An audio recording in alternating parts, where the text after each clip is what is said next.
नमस्कार विद्यार्थी मित्रांनो, पुन्हा एकदा तुमचं स्वागत आहे एऑन आय एस अकॅडमीच्या MPSC करंट अफेअर्सच्या नव्या सिरीजमध्ये। विद्यार्थी मित्रांनो, आजच्या व्हिडिओमध्ये आपण 22 एप्रिलच्या परीक्षाभिमुख महत्त्वाच्या चालू घडामोडी पाहणार आहोत आणि त्या चालू घडामोडी या घटका अंडर असतील पहा। पहिले तर महत्त्वाच्या नियुक्त्या, नंतर पहा दिनविशेष, त्यानंतर संरक्षण, पुरस्कार, त्यानंतर पहिल्या घडामोडी कोणत्या घडलेल्या आहेत, त्यानंतर पहा 2 योजना आहेत त्या आपण व्यवस्थित डिस्कस करणार आहोत करंटमध्ये आल्यामुळे। त्यानंतर 7वी बातमी आंतरराष्ट्रीय बातमी आहे पहा, त्यानंतर 8वी प्रादेशिक घडामोडी आहे, 9वी बातमी जी आहे ते अर्थव्यवस्थेशी रिलेटेड आहे आणि 10वी सगळ्यात महत्त्वाची बातमी आजचं आलेलं संपादकीय 5G संदर्भात आहे। आपण रोजच्या प्रमाणे ते सविस्तर व्यवस्थित डिस्कस करणार आहोत। चला तर मग व्हिडिओला सुरुवात करूया, पण त्या अगोदर तुम्हाला एक विनंती आहे पहा, तुमच्यासाठी कमीत कमी वेळेत जास्तीत जास्त माहिती देण्याचा प्रयत्न आहे पहा। त्यासाठी विद्यार्थी मित्रांनो व्हिडिओ मात्र शेवटपर्यंत पहा व व्हिडिओ आवडला तर लाईक व चॅनलला सबस्क्राईब करायला विसरू नका। सगळ्यात महत्त्वाचं पहा दिनविशेष 22 एप्रिल वसुंधरा दिन म्हणून साजरा केला जातो, अर्थ डे म्हणून साजरा केला जातो। आता याची थीम काय आहे या वर्षीच्या अर्थ डेची? Invest in our planet. Okay, वसुंधरा दिन साजरा करण्याची संकल्पना कुणी दिली तर गेराल्ड नेल्सन, आणि हा दिन कधीपासून साजरा केला जातो तर 1970। परीक्षाभिमुख ही माहिती लक्षात ठेवा बरं का। पुढील बातमी पुरस्कारासंबंधित आहे पहा। पुरस्कार कोणता आहे तर पुण्यश्लोक अहिल्याबाई होळकर राष्ट्रीय पुरस्कार। हा पुरस्कार डॉक्टर स्वागत तोडकर यांना आपल्या राज्यपालांतर्फे भगतसिंग कोश्यारी यांच्यातर्फे देण्यात आला।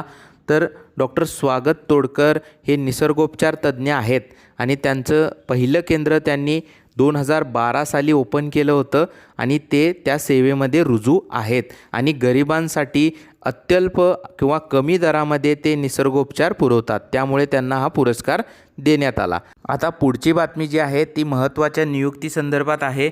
हे पहा, अजय कुमार सूद यांची मुख्य वैज्ञानिक सल्लागारपदी नेमणूक झालेली आहे आणि त्यांनी के विजय राघवन यांची जागा घेतली आहे आणि ते सध्या विज्ञान तंत्रज्ञान आणि नाविन्यता सल्लागार परिषदेचे सदस्य आहेत। ते भौतिक शास्त्रज्ञ असून ग्राफीनवरील त्यांच्या कार्यासाठी ते प्रसिद्ध आहेत। ओके, ही बातमी संरक्षणासंबंधित आहे पहा। शत्रूला धडकी भरवणाऱ्या वाघशीरचे जलावरण। आता वाघशीर हे काय आहे तर एक पाणबुडी आहे, सबमरीन आहे। आता तुम्ही पेन आणि पेपर घेऊन हे तुमच्या नोट्समध्ये नोट डाऊन करा। याची वैशिष्ट्ये पहा, स्कॉर्पिन वर्गातील पाणबुडी आहे। स्कॉर्पिन इन द सेन्स काय, डिझेल आणि इलेक्ट्रिक मोडवरती चालणारी। त्यानंतर प्रोजेक्ट 75 अंतर्गत याची निर्मिती झालेली आहे आणि हे पहा 533 मिलीमीटरचे 6 टॉर्पेडो ट्यूब SM-39 अँटीशिप क्षेपणास्त्रे डागण्याची क्षमता आहे यामध्ये आणि एका वेळी 30 पाणसुरुंग पेरणे शक्य होणार आहे या वाघशीर पाणबुडीमुळे। आणि याचा वेग जो आहे तो पाण्याच्या पृष्ठभागावर 20 किलोमीटर प्रति तास आणि पाण्याखालून 37 किलोमीटर प्रति तास असा आहे। या पाणबुडीची क्षमता समुद्रात 350 मीटर खोलीपर्यंत जाण्याची आहे आणि सलग 50 दिवस पाण्याखाली राहण्याची सुद्धा क्षमता आहे पहा। आणि 2 प्रगत पेरिस्कोप आहेत यामध्ये। कोणत्याही वातावरणात प्रवास करण्यासाठी सक्षम 6 अधिकारी व 35 नौसैनिक तैनात करता येतील। आता एक मिनिट थांबा, हे लिहून घ्या, हे यामध्ये दिलेलं नाही आहे। प्रोजेक्ट 75 अंतर्गत 6 पाणबुड्या तयार करण्यात आल्या होत्या। त्या 6 कोणकोणत्या आहेत त्याची नावं पटकन लिहून घ्या तुम्ही। पहिली आहे INS कलवरी, त्यानंतर INS खांदेरी, त्यानंतर INS वागीर, त्यानंतर INS करंज, त्यानंतर INS वेला आणि 6वी INS वाघशीर। आता पुढील बातमी जी आहे ती पहिल्या घडामोडीच्या अंडर येते पहा। दृष्टिहीनांसाठी नागपूरमध्ये भारतातील पहिले इंटरनेट रेडिओ अक्षर सुरू करण्यात आलेले आहे पहा। आणि हे भारतातील पहिले रेडिओ चॅनल आहे नागपूरमध्ये सुरू करण्यात आलेले। परीक्षेसाठी अतिशय महत्त्वाचे आहे, हे लक्षात ठेवा। आता पुढच्या बातमीमध्ये आपण एक योजना पाहणार आहोत सविस्तरपणे, पण ती बातमी काय आहे पहा, PM किसानचे पैसे परत देण्यास टाळाटाळ। ओके, तर PM किसान योजना काय आहे, ती कधी सुरू करण्यात आली, त्याचा उद्देश काय आहे, हे सर्व आपण पाहून घेऊया। हे पहा, PM किसान सन्मान निधी अंतर्गत केंद्र सरकार दरवर्षी 6,000 रुपयांची रक्कम 3 समान हप्त्यांमध्ये सर्व जमीनधारक शेतकऱ्यांना जमिनीच्या आकाराकडे दुर्लक्ष करून बरं का त्यांच्या बँक खात्यात थेट हस्तांतरित करते. आता परीक्षाभिमुख महत्त्वाच्या गोष्टी पहा. हा निधी संपूर्णपणे कोण देतं तर केंद्र सरकार. किती रुपये? 6,000 रुपये. किती हफ्त्यांमध्ये तर 3 हफ्त्यांमध्ये. आणि जमिनीची काही अट आहे का? एवढी जमीन हवी तेवढी हवी तर नाही. जमिनीच्या आकाराकडे दुर्लक्ष करून शेतकऱ्यांच्या खात्यात थेट पैसे हस्तांतरण केले जातात. ओके. आता सुरुवात कधी झाली पहा. 24 फेब्रुवारी 2019मध्ये PM किसान लॉन्च करण्यात आले आणि पश्चिम बंगाल वगळता सर्व राज्ये ही योजना जी आहे ती राबवत आहेत. निधी भारत सरकारकडून 100% निधीसह ही केंद्रीय योजना आहे आणि हे सुमारे 75,000 कोटी आहे. अंमलबजावणी पहा. त्याची अंमलबजावणी कृषी आणि शेतकरी कल्याण मंत्रालयाकडून करण्यात येत आहे आणि लाभार्थ्याची ओळख, लाभार्थी शेतकरी कुटुंबाच्या ओळखीची संपूर्ण जबाबदारी राज्य किंवा त्या केंद्रशासित प्रदेश सरकारची आहे. ओके. आता पुढील बातमीमध्ये सुद्धा एक योजना न्यूजमध्ये आलेली आहे पहा. पहिल्यांदा आपण ती न्यूज पाहू आणि आत्ता जशी आपण PM किसान सन्मान निधी डिटेलमध्ये पाहिली तशीच ती सुद्धा योजना पाहू. पारंपरिक औषधांवर आयुषचे चिन्ह असं पंतप्रधान मोदी यांचं स्टेटमेंट आहे पहा. आयुष विसाही जारी करणार. आता पुढची बातमी पहा. Research and information system for development कंट्रोलचा अहवाल आहे पहा. त्यांनी काय सांगितलेलं आहे की आयुष बाजारपेठ प्रगतीपथावर आहे.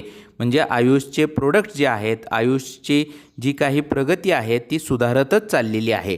आता आयुषबद्दल आपण जराशी डिटेल माहिती घेऊया परीक्षाभिमुख. ओके. आता हे आयुष लॉन्च कधी झालं पहा. सप्टेंबर 2014मध्ये आरोग्य आणि कुटुंब कल्याण मंत्रालयाच्या अंतर्गत आयुष विभागाद्वारे राज्य आणि केंद्रशासित प्रदेशांमध्ये अंमलबजावणीसाठी 12व्या योजनेदरम्यान ही आयुष योजना सुरू करण्यात आली.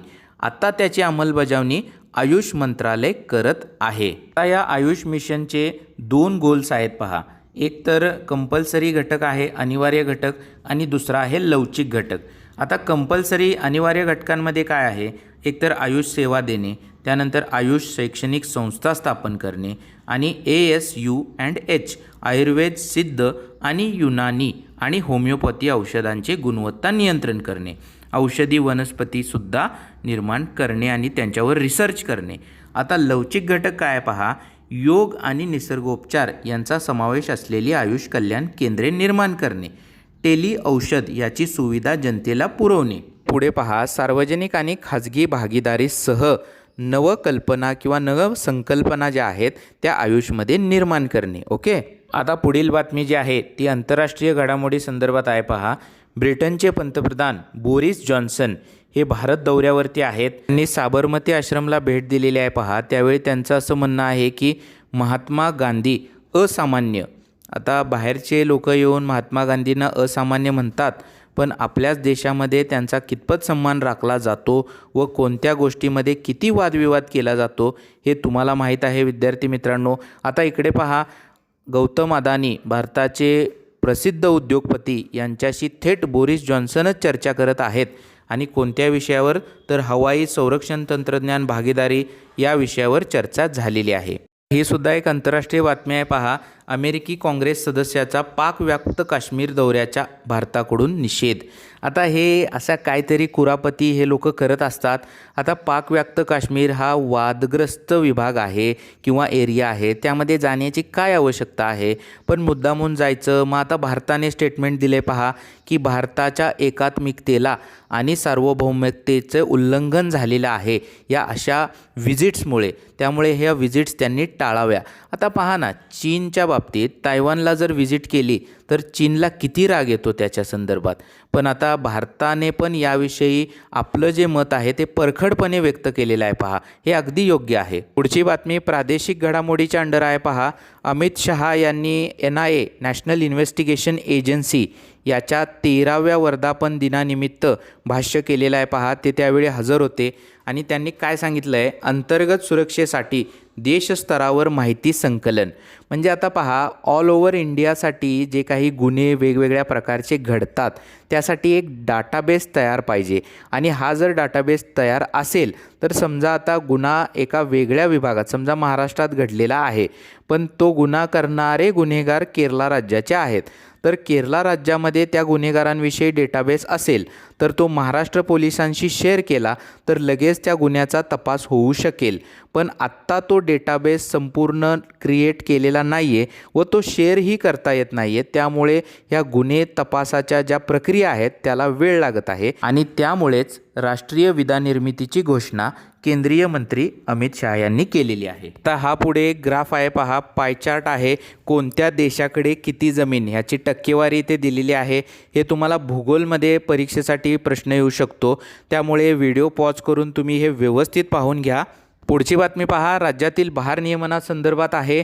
राज्याला 3100 मेगावॅट वीजची गरज आहे, पण आत्ता सध्या फक्त 1765 मेगावॅट वीज पुरवठा होत आहे आणि गुजरातमधील एक पॉवर प्लॅन्ट बंद आहे, त्यामुळे 150 मेगावॅट वीज येतच नाही आहे आणि अदानी यांच्यावर कारवाई होणार आहे पहा. कारण अदानी इंडस्ट्रीजने जो करार केला होता वीज पुरवठा करण्याचा महाराष्ट्राला, तो करार उल्लंघन त्या कराराचं केलेलं आहे आणि करारापेक्षा वीज कमी पुरवठा केली जात आहे आणि त्यामुळे आता त्याचा फटका सर्व महाराष्ट्रातील नागरिकांना बसणार आहे. ज्या ठिकाणी 58% जास्त वीज गळती होते आणि जेथे वीज बिल जे आहेत त्याची थकबाकी जास्त आहे तेथे भारनियमन मोठ्या प्रमाणावर होईल आणि ॲज युज्युअल रेग्युलर भारनियमन जे काही ठरलेलं असेल ते पूर्ण महाराष्ट्रभर होणार आहे. आता सगळ्यात शेवटी महत्त्वाचं संपादकीय पहा, दूरसंचार कंपन्या नाखुश किंवा नाराज का. सगळ्यात पहिले हे पहा, 5Gसाठी या ज्या ध्वनी लहरी असतात ओके, त्यांची विक्री केली जाते. ते जे स्पेसिफिक बँड्स असतात ते विकले जातात ह्या प्रायव्हेट कंपन्यांना. तर आता 2018मध्ये जे दर होते त्याहीपेक्षा ट्रायने काय केलेले आहे, आत्ता 2022मध्ये फक्त 30 ते 40% कपात केलेली आहे. आणि या कंपन्या ज्या एअरटेल, आयडिया, जिओ या सगळ्या कंपन्या आहेत त्यांची काय अपेक्षा आहे की यामध्ये 90 ते 95% किमतीमध्ये कपात व्हायला हवी. पण आता ट्रायने असं का केलं, तर हे पहा, जे या 5Gबद्दल जे मंत्रिमंडळाचा जो काही समूह होता त्यांनी काय सांगितलं होतं ट्रायला की सरकारलाही या विक्रीतून फायदा व्हावा. ह्या ज्या प्रायव्हेट कंपन्या आहेत एअरटेल, आयडिया, जिओ सारख्या त्यांनासुद्धा यामध्ये फायदा व्हावा म्हणून ट्रायने असा निर्णय घेतला आहे. पण आत्ता सर्व या कंपन्या नाखुश आहेत आणि त्यांनी 5G घेण्यास नकार दिलेला आहे. आता पहा, 5G भारतामध्ये केव्हापासून सुरू होऊ शकते, तर पंतप्रधान मोदींनी अशी इच्छा व्यक्त केलेली आहे की 15 ऑगस्टपासून 5G सेवा भारतामध्ये सुरू व्हायला हवी, 15 ऑगस्ट 2022. आता आपल्याला पाहावं लागेल त्याच्या संदर्भात कशा हालचाली होत आहेत आणि ह्या ज्या ध्वनिलहरी हे जे बँड्स आहेत त्याच्या किमती कमी जास्त झाल्या आणि या कंपन्यांनी ते विकत घेतले तर मात्र लवकरात लवकर 5G सेवा सुरू होईल. आजच्या व्हिडिओमध्ये इतकंच. व्हिडिओ आवडला असेल तर प्लीज लाईक करा आणि तुम्ही तुमची कमेंट देत नाही आहात. तुमची व्हॅल्युएबल कमेंट म्हणजे तुमचा फीडबॅक असतो, नक्की द्या व चॅनलला सबस्क्राईब करून बेल आयकॉन प्रेस करा. थँक्यू.